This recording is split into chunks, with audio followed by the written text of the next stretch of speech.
Il y a un truc que je voulais vous faire voir, c'est pas si on va le voir. Attends. Voilà, regardez. Alors les fixations, ils sont légèrement de travers. Ça dérange pas, hein, ils bougent pas du tout. Mais j'aurais pas fait que ça soit droit. Pourquoi? Bah parce que j'ai pris un crayon, j'ai mis l'applique. Attends. J'ai mis l'applique là comme ça.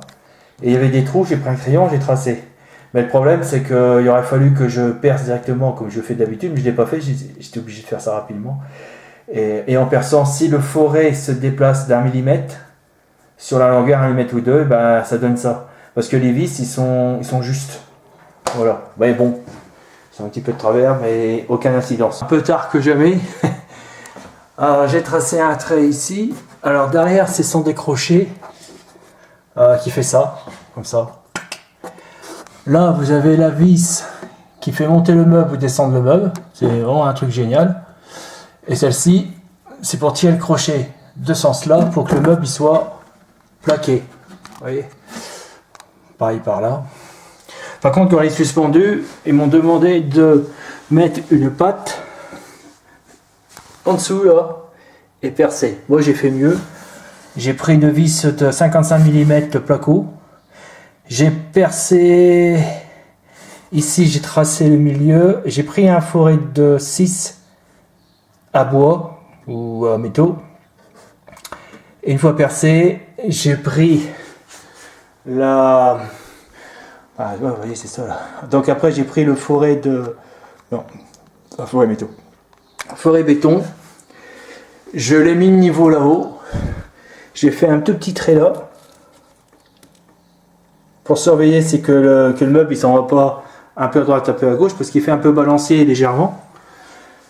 Alors tout en surveillant, j'ai mis ma perceuse, et j'ai passé dans le trou de 6 que j'avais percé, la mèche béton de 6, et j'ai percé le carrelage. Une fois que j'ai percé le carrelage, j'ai démonté le meuble parce que je l'avais accroché. Après je l'ai démonté, accroché serré. Hein. Faut le serrer là-bas, hein. Faut pas le crocheter puis quand j'ai ça, vous laissez poser puis vous serrez pas. Si jamais vous tapez un peu dessus, la colonne vous la prenez sur la tête hein, et ça fait très mal et vous cassez la colonne peut-être. Il y a grand risque. Et une fois que j'ai percé avec le four à béton, j'ai pris une cale.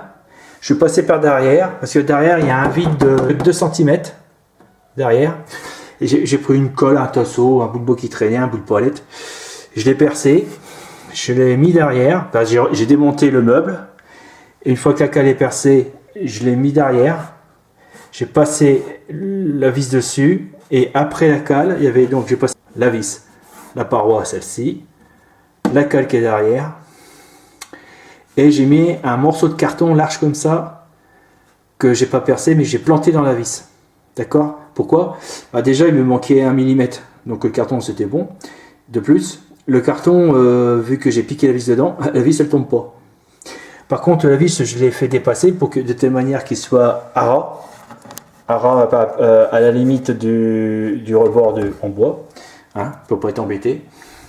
Après, j'ai attrapé le meuble, je l'ai posé dans les crochets, et avec la vis ici, j'ai cherché la cheville. Ah oui, parce qu'une fois que j'ai percé en forêt de 6, j'ai mis une cheville. Une fois démonté le meuble, j'ai mis la cheville, et un coup de marteau pour que ce soit bien à ras, cheville de 6. Après, bah, j'ai cherché la cheville, cherché le trou de la cheville. On le sent, si vous mettez droit, vous tombez dessus. De toute façon, si vous n'êtes pas dans la cheville, ça ne se vissera pas. Alors. Donc j'ai senti le trou de la cheville, j'ai appuyé, j'ai vissé. Je l'ai terminé avec la visseuse. Là. Non, regardez. Vous voyez? Alors il est légèrement un petit peu enfoncé, mais c'est pas grave. Mais ce qu'il y a, c'est ça bouge pas. Ah, ça bouge pas ni de droite ni de gauche. Pourquoi ça bouge comme ça? Pourquoi il bouge comme ça? Ah, c'est un peu flexible, d'accord. Sinon là-haut, il faut que je regarde si j'ai bien serré là-haut, parce que je vois que ça bouge. Non, c'est bon. C'est bon. Non, c'est...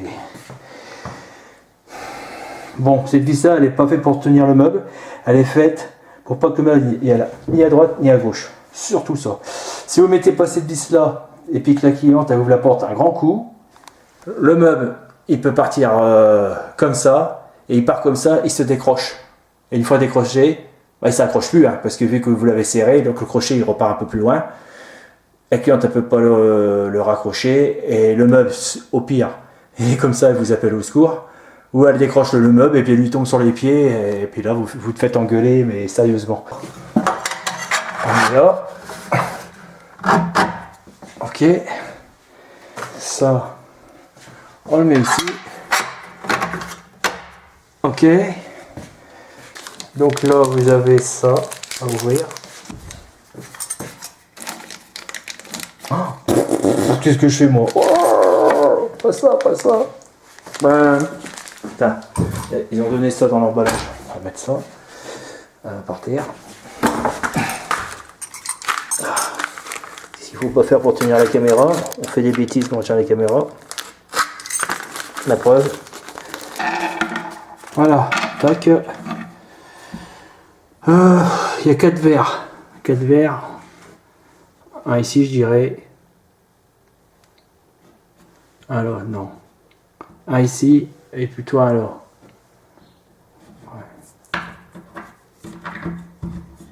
Ouais.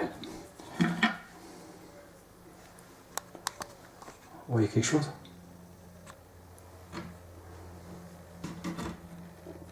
Alors, ça c'est pour tenir un carreau. Une espèce de ventouse. Donc je me suis gouré, c'est pas celui-là. D'écarté de 30 mm. Pourtant, hein, mais c'est pas ça. C'était celui-ci. Écarté de 10 mm. À 10 mm. 1 cm 0. 1 cm 0,5. 0,5. 1 cm 0,5, oui. Donc la moitié d'un millimètre. C'était ici. Là j'ai percé, j'ai fait un trait d'axe, j'ai percé, j'ai mis au-dessus des trous là pour qu'ils puissent mettre le verre. Donc après j'ai fait 2 petits trous à 51 mm. Après avoir tracé 0,5. On voit rien. Après avoir percé du bord ici à ici 10,5 mm, 1 cm et la moitié d'un millimètre ici, paf. Après les 2 trous de chaque côté 51 mm.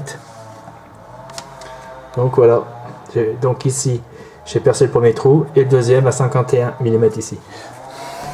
Ça n'a pas fonctionné tout de suite. Pourquoi? Parce qu'il y a un réglage. Selon que vous tournez ce truc là, si vous tournez ça, ça s'allonge. C'est-à-dire que si vous tournez le téton là, le petit cylindre ressort.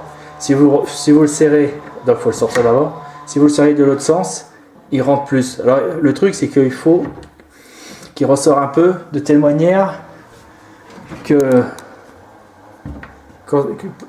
ça doit taper sur le petit cylindre. Et regardez. Voilà, ok. Le cylindre rejette la porte pour éviter de mettre des poignées et pour le fermer. Voilà, comme ça. Mais sur le plan, il dit de remplacer les... Il y avait ça qui était dessus. Il faut les remplacer avec ça. Donc, ça qui est déjà été dessus, je les ai enlevés. Attends, où il est? Je vais les enlever ici pour mettre ça à la place.